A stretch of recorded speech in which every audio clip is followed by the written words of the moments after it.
welcome once again to the Conversation podcast, and welcome to our YouTube viewers as well today. We thought we'd put this on YouTube as well, so it's great to have you all listening.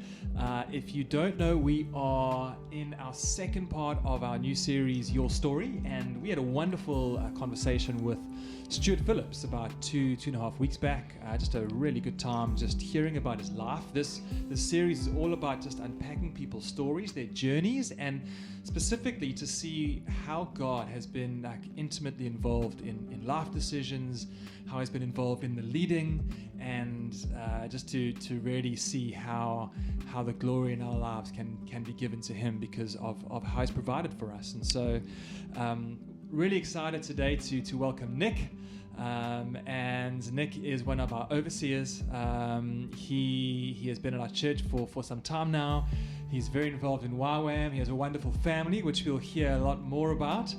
And so, Nick, welcome to the Conversation podcast today. Thank you. Great to have you. How are you doing today? I'm doing well. Thank you very much. How are you? Yeah, no, I'm good. It's been a long time coming. I know we've been trying to find the right time to have this conversation, and so thanks for making the time. And maybe just to start off a little bit, it would be so helpful and just interesting for those listening, just to hear a bit about you and who you are and where you were born, how you grew up, how you met Daisy, kids, and so on. Unpack your life a little bit. Tell us what's been going on, just a bit about you. Sure, I'd love to. So my name is Nick Muriro. My full name is actually Nick Lord, but I prefer Nick. Yeah. Because people have thought, you're calling yourself Lord and all that. So I prefer Yeah. Nick. I was born in 1979 in Harare, in Zimbabwe. Yeah. And so I grew up in Harare. Then my family moved to a very small town in Zimbabwe called Rafingora. Okay. I met Daisy in 2001, and we got married in 2003. Wow. Okay. Yeah. So you knew it wasn't long, and you knew she was right. She knew that you were right, and Yes. Okay. Yes. I had actually met Daisy's brother before Daisy, so I knew about her. Yeah. But I just hadn't met her. So when she then came to Bulawayo, where I was, that's when I met her for the first time. Okay. And romantic proposal, all of that, or was it just a? When I first met Daisy, she was just so quiet, and I actually didn't like her.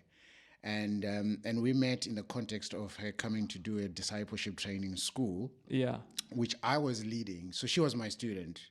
Okay. And of course, we had a rule that no special relationships, in the school, just to give students an opportunity to focus on God and focus on their training. And so after her program, she went back home, and I invited her to come back on staff. And this is when that's when we started dating. Okay. So married for 17 years. Yes. You have two wonderful kids. We have two wonderful children, a boy and a girl. Yeah. Nasi's 12. Yeah. He's a boy. And the name of the girl is 8 this year. Oh. Yeah. Wonderful. Okay. And obviously you're living in Cape Town. Yes. You're not in Zim anymore. But you did spend a while in Zim, and maybe let's transition a little bit. Tell us a little bit about how you came to know the Lord. How did that process go for you? Were you quite young? How did the Lord reveal himself to you? So I actually grew up from a family that was very animistic, and church was not my thing. But I had a friend who was a Christian, and he was going to the Anglican church. So he kept inviting me to church for a long time. And it got annoying to me, to be honest, being invited over and over to church. And one Sunday I decided I'm just going to go so he can be off my back. So I can tell him, look, I came to church. Yeah. And that's the Sunday when I actually got born again, because Wow. I went to this Anglican church and I sat there in church and for the first time just realized I didn't want the life I was living. Yeah, So I yeah. asked God for a new life. And Wow, that's how my wow. relationship with God began. How old were you then? I was 12. Wow. Okay. So quite a young age. Yes. Yeah. I mean, I was 13, going on 14. And yeah, also, Christian family, but I think often it takes a while to come to the point where you know the Lord within a personal capacity. Yes, it's a journey. Where you're happy to actually own that for your own life. Yes. And ever since 12, been going strong. Yes. Yeah, So yeah. since that time, it's been a very interesting journey of just growing in my own relationship with God. I mean, obviously, the first few years of my relationship with God were very legalistic. I was like, okay, I gotta make a clean break from my past life, and everything has to be perfect. So it was pretty legalistic, but it's been a journey of growing in my relationship with God. Okay. Yeah. Alrighty. So let's go to, say, around 18. You finished school somewhere around there. Yes. You were still in Zim. Yes. What was the next step for you? I mean, was it a clear-cut call to ministry? Did you first do something else? How did that part of your life go? So after high school, I actually kind of struggled with the next thing. So Many people do. Yes. So it was a very easy decision for my friends. They basically just went into, they went into A level, and I didn't have finances to go into A level. Yeah. So I was home and I tried different things, didn't work. But being in that small town, I just continued to do what I knew was right. Continued to go to church, and that's when the next thing actually happened for me, which was YWAM. Yeah. Okay. Yes. So I think that's been a huge part of your journey. It's where you are still ministering today. So tell us a bit more, like unpack that story. How did the YWAM door open for you? Yeah, so being in that Anglican church, which was actually pastored by a rector, we call them rectors in the Anglican church, from England. Yes. Now, I had no idea about YWAM, but he had heard about YWAM or known YWAM from England. Okay. So he came to me one day and said, you seem to be interested in the things of the Lord. You're very passionate. You're very committed. Would you like to go and try this program that's offered by YWAM? It's called a Discipleship Training School, a DTS. Yes. And I went to YWAM out of two considerations. Number one, I thought, I'm still trying to figure out what to do with my life here. Yeah. So it's only 6 months of my life. Yeah. It's not 10 years. So if I make a wrong move, it's not 10 years. Sure. I haven't wasted much. Yeah. The second consideration was, well, this is actually not my money anyway, because the church was going to pay my school fees. Yeah. What do you have to lose? Yeah. So out of those two considerations, I went to YWAM. Yeah. And was that still based in Zim at the time? Yes. So so that was in Bulawayo, which is the second largest city in Zimbabwe. Okay. Yes. Okay. And was Daisy involved in YWAM at all, or was she completely like out of that circle? So at that time she was not involved with YWAM. She had been involved in a short outreach that was led by YWAMers, and I think that's what kind of piqued her interest in with this whole missions thing. But she wasn't in YWAM. Okay. All right. So and maybe just for our listeners to understand, YWAM is Youth with a Mission. Yeah, Youth with a Mission, and it's an international missional organization. Yes, you tell me. It's an international, multicultural, multi-generational missional organization. Yeah. Yes. Wonderful. And we have a strong base in Cape Town, which I'm sure we'll hear about just now. Yes. But one of the things which they offer and which they still offer is that discipleship training school, which Correct. I mean, I've heard so many great things about that. It's quite an intense 6 months of just ongoing discipleship, a lot of practical application as well. Is that right? Yes. Yeah. So the discipleship training school, the DTS, is a 6 months program. So the first 3 months, you get lecturers coming in 1 week per lecture, teaching different things, and then the last 3 months where you go into a location and you actually put into practice what you've been learning. It was very, very transformational for me. And I would encourage anybody who's looking to some form of spiritual formation, character formation, to consider the Discipleship Training School. So that is offered in many, many different parts of the world, because YWAM is international. Yeah. And would probably be a great option, especially for a lot of young people who don't know what they want to study. Yes. They're considering not taking a year off, but I mean, it could be a great thing for identity formation, for just discipleship, to have a real good handle on, okay, like, how do I process this next step in my life? But that doesn't necessarily mean that you will go into a full-time ministry capacity, but for whatever your profession or vocation might be, I think that can really help just to set people up. It's just perfect in giving you tools to ground your life, so that whatever career you then pursue, you're grounded in who you are, and you're grounded in your relationship with God and things like that. Yes. Okay, so you spent 6 months doing DTS. Yes. What happened then? So before I joined the Discipleship Training School, I actually wanted to train as an Anglican priest. Yes. And that had failed because I was underage. Okay. So when I went to the DTS, I had no plans to stay with YWAM. I wanted to come home and maybe pursue plan B, C, D, or whatever it is that that I was going to work out for me. Yeah. So after my discipleship training school, I went back home to my community, to my church, and served there. Okay, and yes. And then? But then what happened? What happened is that during the discipleship training school, one of the lecturers, who was from the US, a lady that I respect greatly, came to me with a prophetic word. Wow. And she said to me, God wants you to serve in missions, to be a missionary. And to be honest, out of respect for her, I didn't laugh at her, because I liked the one aspect of my transformation, but I did not like the idea of living without money. Yeah. Because money was a big thing for me. I wanted to make money in life. Okay. So that's why I didn't take that word too much into consideration. That's why I went back home. You kind of knew, like, missionaries and wealth. Yeah, missionaries. Doesn't really go together. I had watched some of my staff members. They were very fulfilled, very happy, but some of them would struggle to get even a tablet of soap to go take a shower. And I said, Lord, I like what these guys have, but I don't think I could live their lives. Yeah. So I'm going back to try and make money. Yeah. Yes. Okay. And then obviously at some point, did that change? Yes. So after 11 months of being home, I pretty much realized, look, nothing is going to work for me. And I'm talking about everything I tried to do. You'd exhausted all avenues. I exhausted all avenues. And it's not like I didn't have the grades for the options that I was considering. I had the grades. Yeah. I then got an invitation from YWAM.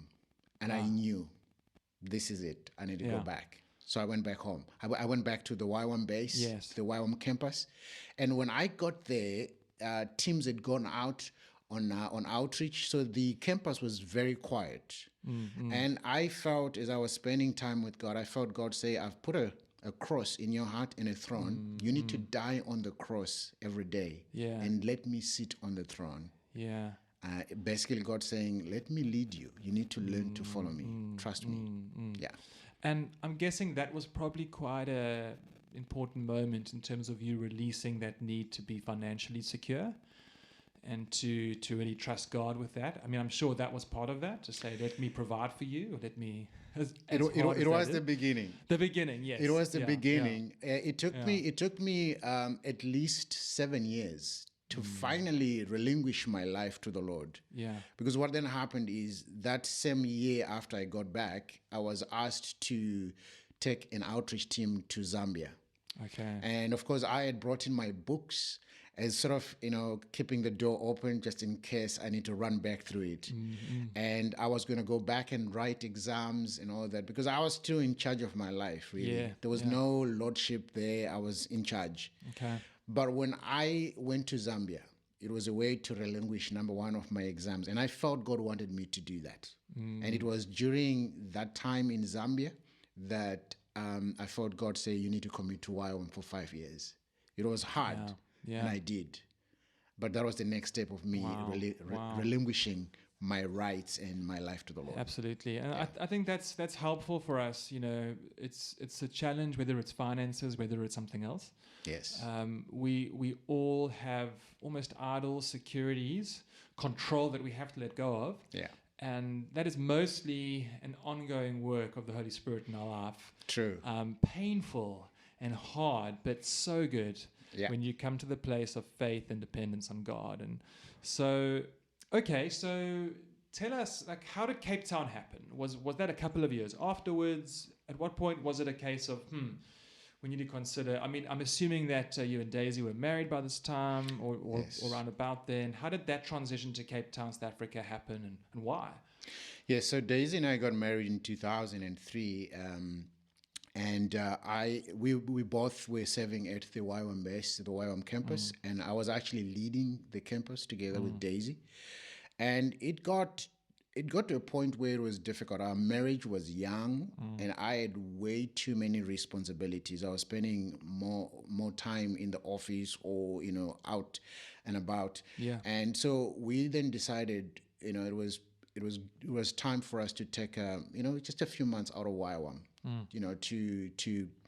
to work on our marriage. I mean, we were not having problems, but just to make sure that we're not headed in the wrong direction here in marriage wise.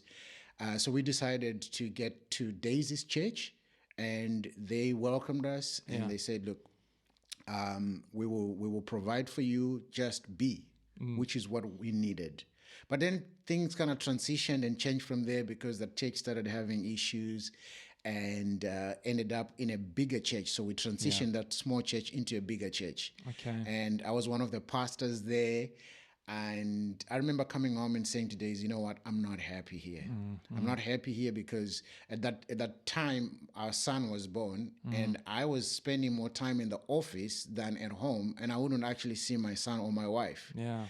And I also felt that I had given out, the Lord had given me through the training that I had received. So I said to Daisy, I need a fresh I need fresh input. I need something to give me because I'm bending both ends here. And that's how Cape Town came about. Okay. Because I started thinking, where do I want to go in the world to be trained again, to receive input? Yes. And I chose the School of Biblical Studies here in Muizenberg in Cape Town. Yeah. And in 2008, we came here. Yeah, and the rest is history. 12 years later, still here. Yes. Yeah. That's just beautiful. And, obviously you wanted to prioritize family. You wanted to prioritize things that were really important. Yes. And yet in that, God opened the door. So you're involved in the area of biblical studies. Yes. For our listeners, like, tell us what does the average week, I mean, obviously COVID makes things a little different, but what does your average week generally look like at YWAM in terms of your ministry there? So with the ministry I'm involved in, it's average day actually is I go home maybe from 7:30. I go to the YWAM campus, and when we're running a program there, we have a full day program with the students where we are actually teaching and training students. Until about late afternoon, and maybe do ministry somewhere together with the students. So when we are running a program, it's a 5-day week, so to speak, a full day with discipleship and teaching and all kinds of things. Wow. So I've actually visited you there once before, and saw you lecturing. That's obviously part of what you do. You teach, you lecture. Yes. And that's a real passion of yours. Yes. All right. So, and then I'm sure having those moments with students when they have a fresh revelation or a fresh comprehension of a truth biblically, or a light bulb moment, that must be such a connection and just a joy for you to see that. To almost see others in the path that you followed in a way. Yes. And that's just a beautiful thing. And, I think something that I'm aware of in terms of your heart and your passion is that you love discipleship. In fact, you're doing a doctorate, a master's. Yes. Hey, who knows where this goes? But you're doing your master's within this topic, and it's of big concern to you. Tell us a little bit about how that came about. What was it about just authentic relationship with Christ and being discipled that really got laid on your heart? Yeah, so the program you're talking about is it's spiritual formation and discipleship that I'm doing for myself right now. Yeah. But my journey with discipleship started actually on my discipleship training school when I realized, because before you get into a program, you think I'm not that bad. I'm a good guy, but I realized as I was in that program that, man, I needed Jesus to really work on issues in my life. I remember for the first time, I prayed this dangerous prayer: Lord, show me what is in my heart. Yeah. And what he revealed me felt like I was a different person. Yeah. Things like anger, jealous, and strife and all that. I thought, this is not me. But then I looked at my life right at the end of that program, and I saw what God had done, the transformation that he had done in my life. And obviously, after that, I started staffing and leading the same programs, and I saw the transformation that would take place in people's lives. People walk into this program broken, having issues, but come out on the other end transformed by the power of God. And so that's what really stirred a passion for me to see this continue to take place. And I still continue to work with young people today, wanting to see discipleship and transformation take place in their lives. That's wonderful. And, it's so different to a results-based culture. And, often when it comes to different things, performance is so important in terms of what are your grades, what's the outcome. And yet discipleship is really based more on fruit. Yes. And it can't be bought, it can't be studied for, but yes, we can intentionally make decisions and allow Christ to work in us. But it's something that happens so organically and naturally as we walk with the Lord and as we abide in him. And so, I'm guessing that you've had to really have a lot of patience in that walk. And, some people probably just get it and really just start showing and revealing that fruit a lot sooner and quicker than others who are on a different journey. But I guess that's the whole beauty of this thing, that we all have different departure points and we all have different walks, right? Yes. Yeah. Yes. Now, if I had time, I would tell you story after story about this. But, I've been shouted at, I've been screamed at, and people saying bad things. And also, what makes it challenging is that you're working with people from different cultures. Yeah.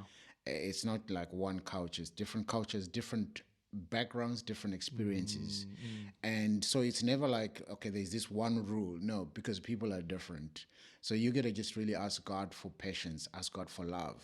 To love people even when they don't want to be loved. But at the end of the day, you look back and you say, Lord, thank you. That was definitely you working in that person's life. That's so good. And I'm sure it's so important for you to have a close relationship with the Lord. Otherwise, that frustration, that impatience, the bad fruits get revealed in their own lives. Yes, yes.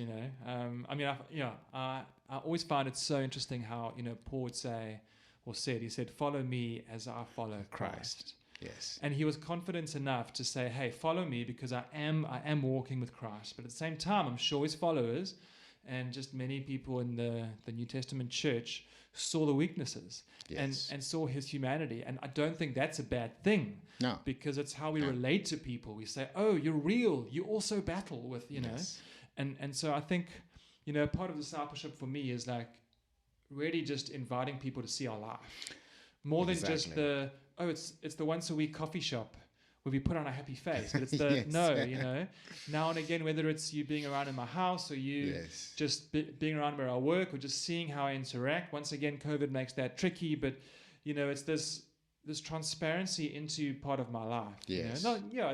There's always privacy there required in certain things, but just generally there's this, and I think that's such an important thing to have. You're so right. I think many times there's pressure to always put the right, the right picture of us or the right image of us. But I think sometimes we can equally and effectively minister from our own journey, our own brokenness. Yeah. Obviously, sharing that with wisdom. Yes. Yeah. So Nick, tell us. I think one of the questions I like asking in the series is, has life worked out how you thought? I think I know what the answer to that is because for all of us, we understand and realize how it doesn't. what were one or two moments that were just potentially wobbly times for you when you thought, whoa, this is not how I saw things going, but yet how did God use these moments? Maybe you can just reflect on one or two in the past, or it could be quite recent, but times when you thought it was really going to go this way and actually God just said, this is what I'm doing. So that the instant I'm talking about, or the time in my life when I thought, I want to live life for myself, and I want to make money, and you gotta understand, it was a big deal for me because I grew up in a very poor family. At one time, I went to school without shoes and all that, and I didn't have the basics. So I wanted to have those kind of things. Yes. And so when I then was called into missions, for me, that was a big shock to be able to even start considering that. And I think it was God's way of saving me, saving my life. Quite literally, if I hadn't stepped into missions, I don't think I would still be alive today, because I was too driven in the wrong direction. I was just too pumped up in the wrong direction. I know I would have made the wrong choices. So that is, things didn't go my way, but that was God's way of saving me and getting me to his side and saying, I've got a purpose for you. Yeah. And he almost had to arrest you, like say, hey, it's a 180. Yes. Stop. Exactly that. Yeah. I think that's the case for many of us, where we'd almost just spin out in our own path unless the Lord really spoke to us clearly, Yeah. Those moments that you can think back to and think that was the moment, that was the time, Yes. Yeah. That's really good. And I guess the second incident I can mention here is to do with my marriage. Because when I was going to get married to Daisy, her dad actually said I couldn't marry her because I was a poor missionary. And so he didn't want me to marry his daughter because I didn't have money. Yeah. And so that was a turning point as well for me, really asking myself, what is it that I want out of this? And is Daisy the person for me? And we went through a process with counsel and support and all that. And we realized we wanted to get married. And it was right for us to do so. So even though her dad wasn't blessing the marriage, we went for it. Yeah. Of course, we had a lot of support and we had a lot of counsel from wise people around us. Yeah. That must have been a hard one, just to wrestle through and to honor, but also know what God was doing with you guys. And yeah. We did everything that was humanly possible to honor. Sure. Yeah, I'm sure. Yeah. Okay. How does it feel? Just off the curb question. How does it feel ministering in Cape Town, South Africa, being away from your homeland as such? Has it been an easy? I mean, obviously you've been here for a long time now, but are there moments when you just still miss home, as in Zim, or is Cape Town now where the Lord has like really established you guys, and you don't really think about that? No, that's a great question. And we as a family, we have an opportunity every 2 or 3 years to go home. Yeah. And if I'm honest, I don't miss my family that much. There are certain things about Zimbabwe that I miss. But having been here for the last 12 years and ministering here, this is slowly becoming home. I mean, obviously, we can't say we are planted here forever. Because the Lord might move us somewhere else. But this is slowly becoming home in the sense that I'm understanding the culture, at least enough for me to relate with the people here and to minister effectively, move around and all that. Great. So Cape Town is home. Yeah. Well, Nick, as we draw to a close, maybe just one or two final questions to ask you. And I know this is obviously not an easy one to answer, but what do you see the Lord doing in the next couple of years in your life? What are you excited about when you look at the next 3 to 5 years? Good question. So I think I'll always do discipleship. I'll always work with the church in some way or shape. But I also feel there's something on my heart something about engaging the civic community, society. Taking biblical principles in affecting the rest of the spheres of life. How that will look like, I don't know, but there's something on my heart that I feel in the future I might be involved in. Yeah. And that's really interesting, because it's when the church really starts to have an influence on society where it matters. Yes. You know? And so, yeah, it's really just pray that those doors open. Yes. Final question, you know, as you kind of, you know, you've been through many things in your life, you've gone on a journey, what advice would you offer to our listeners if there's one thing that you've held on to through your life that the Lord has really taught you? One thing I've learned in life and ministry is that the greatest spiritual warfare for us as believers is centered around our relationship with God. And if our relationship with God goes, then everything else is downhill very fast. Yeah. And that's what I've learned. And unfortunately, we live in a society that's so fast-paced, and we think we can do with everything else apart from, building or, working on our relationship with God. Yeah. And I would say to our viewers, our listeners, is that it is important to safeguard that relationship, because everything else flows from that. Absolutely. Yeah. And when we don't get that priority right, that's when life stops making a lot of sense. Yes. And the confusion sets in, and just great advice. Yeah. Nick, thank you for joining us today. It's been good just to unpack a bit of your life. I know we could have spoken a whole lot more, but we obviously want to just honor the time that we have together. So thank you for joining us. Yeah, thank you for having me. Yeah, awesome. Well, thanks for listening into the Conversation podcast today, and thank you for our online viewers. First time, it's been great to have you. We're going to be trialing this for a while, so you'll be watching our next couple of episodes as well. And speaking about our next episodes, in 2 weeks' time, we'll be welcoming Kayla Bradley onto the show with us. And Kayla is just finishing high school, and she is exploring a season of ministry, kind of missions work in Port Elizabeth, Promised Land. Not quite, but great city, my hometown. And she's exploring going down there next year, which is super exciting. We thought we'd unpack a bit of that journey and how the Lord has led her in that. So stay tuned for our next episode. But yeah, thanks for listening. It's been great to have you on the show today. Cheers.